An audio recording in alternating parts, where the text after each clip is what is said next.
I'm Matthew Abbott, and my wife Alana and I run Abbott Family Insurance here in Florida. We help employers design tax smart benefit strategies so you can take better care of your people without watching payroll and benefit costs spiral out of control.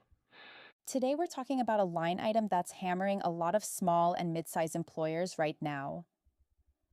Pharmacy costs. You might be thinking, our people haven't changed that much. So why is our prescription exploding? A big part of that answer runs through a middleman most business owners never actually see or understand: PBMs, or pharmacy benefit managers. Let's start with what you're probably seeing in real life. Your renewal shows the pharmacy trend running hotter than medical. A few drugs, usually specialty medications or GLP-1s for diabetes and weight loss, are eating a huge chunk of the budget. You're paying more for the same card in your employees' wallets, and it's not clear why. At a high level, pharmacy spend is being driven by three big forces. First, high cost specialty drugs and GLP-1s. These drugs represent a small percentage of prescriptions, but a huge percentage of total spend.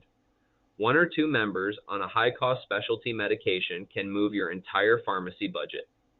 Second, opaque pricing in the pharmacy supply chain.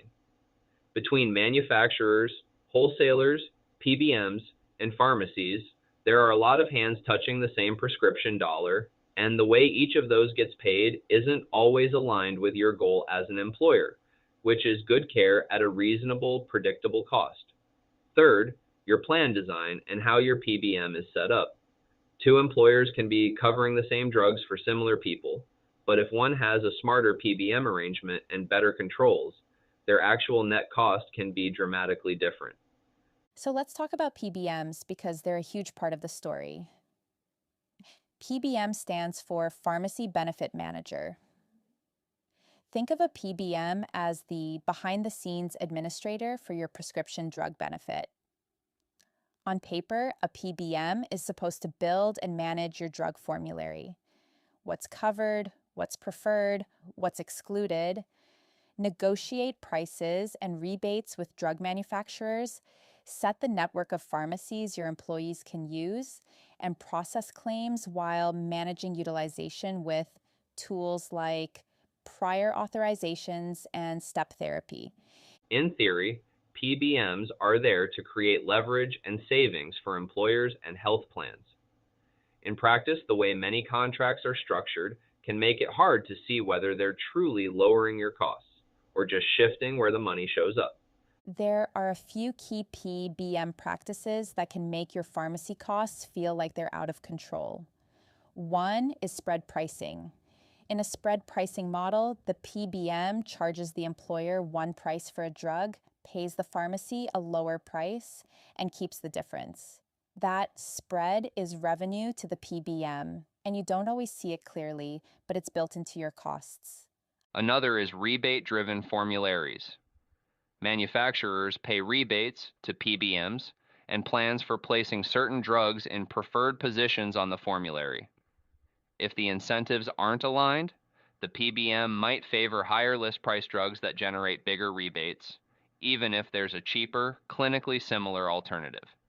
You, as the employer, see the higher gross spend, but not always the full rebate flow. Then there's limited transparency. Many standard PBM contracts make it hard for an employer to understand what the actual acquisition cost of the drug was, how much spread is being taken, and how much of the rebate is passed back to you versus kept by the PBM. And finally, specialty drug management, or the lack of it. Because specialty medications are such a big piece of total spend, weak controls here, no prior auth, poor site of care management, limited use of biosimilars can blow up your pharmacy line item. The point isn't PBMs are evil. The point is, if you don't understand the model you're in, you're probably overpaying without realizing it. So, what can you do if you're a 10, 25, or 75 employee business and you're not a Fortune 500 company? You don't have to become a pharmacy actuary, but you do want to get more intentional about how your pharmacy benefit is built. First, ask how your current PBM gets paid. Is it spread pricing or a pass through pricing transparent model? How are rebates handled? Do you get 100% of them, a share, or none at all? Second, push for clearer contract terms. Even in small group settings, more brokers and advisors are working with PBM partners who offer pass through pricing, where you see the actual cost plus an admin fee and better disclosure around rebates and fees.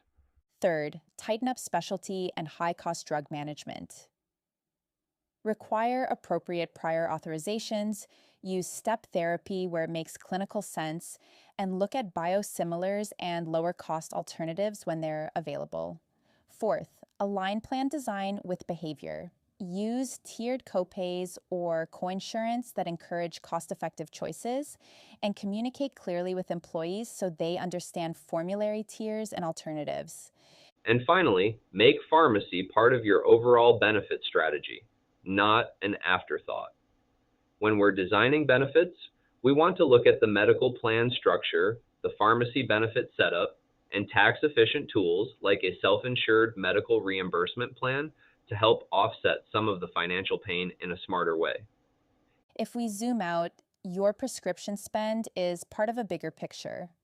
Rising claims and pharmacy costs affect your renewals. Higher renewals feed directly into your payroll and benefits budget.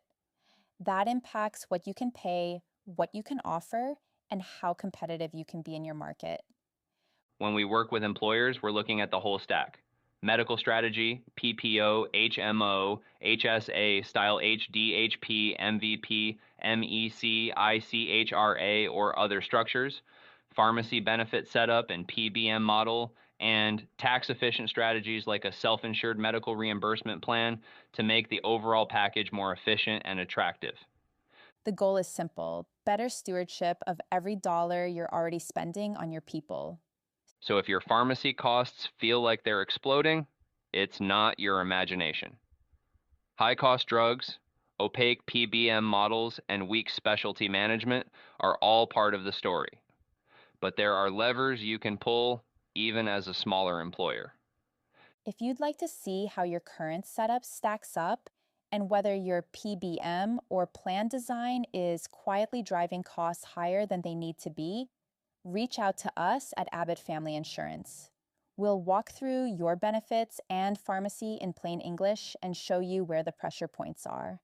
Thanks for listening, and we'll talk again soon.